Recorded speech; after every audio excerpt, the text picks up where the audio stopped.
To party or not to party? That is the question. For Purim Katan, the small Purim is upon us. A day that is a quasi-joyous day. For while Purim, the OG real Purim, has been pushed off because of the leap year to the second Adar, there is still a Halacha in Shulchan Aruch, in fact, the very last chapter of all of our Achaim, in chapter 697, that tells us that one cannot eulogize, one cannot fast, one should not say Tachanon on Purim Katan. And Tosfos, Rashba, and Oran, the great medieval Rishonim, medieval commentators, have a dispute whether or not this necessitates the celebration and an increasing of happiness and eating, partying, and drinking on Purim Katan. And the Ramah tells us that our custom is to not have a full-blown Purim on Purim Katan. However, one should remember to increase a bit. In the very last citation of all of Ramah's commentary on Shulchan Aruch at the end of 697, the Ramah quotes a verse from King Solomon's great book of Proverbs, a Tov Lev Mishta Tamid, that a glad heart, a content heart, is constantly drinking. It's odd. Does the Ramah mean to tell us that one should party? What does he mean by this line? Is it trying to bookend an idea from the very beginning of Shulchan Aruch to the very end? The commentators discuss. However, what is very clear is that on this pasuk, this parable in 15:15 of Mishlei, the Vilna Gaon tells us that Tov Lev Mishta Tamid. Why is a happy person constantly drinking?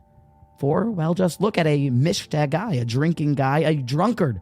On Purim, he could care less about your insults, could care less about what Tom, Dick, or Harry has to say about him, or how Sally thinks that she's a lowlife.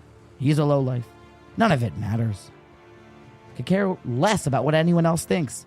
But singing and dancing and being joyous with God and one's own personal obligations to his Creator is all that matters.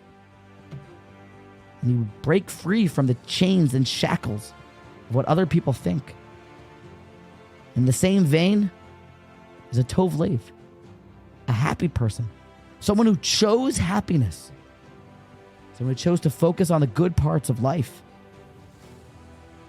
Well, then anything that he sees, witnesses, or hears, it's like another l'chaim. It's like another shot of vodka. For Tov Lev, a happy person, is Mishta Tamid, because everything only increases his gratitude to God, his own personal thanks, his own personal love and happiness. He's happy for you. He doesn't care what you think. He's just trying to do the right thing. So literally, Tov Lev, a happy heart, someone who chose, no matter what, to focus on the good, is Mishta Tamid. He's constantly drinking. So while on Purim Katan, especially on Friday, where there could be some issues of increasing with too much food, lest one go into the Sabbath with a full belly, talk to your rabbi for more advice about that.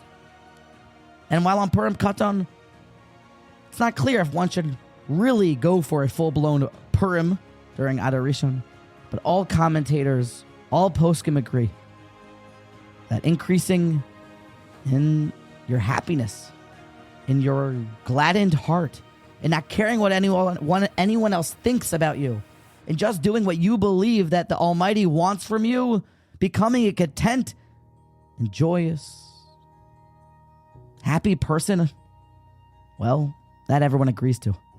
Because Tov Lev Mishta Tamid, what a way to finish our Chaim Shulchan Aruch. What an important avoda for us to work on this Purim Katan. To choose to be happy and stop caring about what everyone else thinks.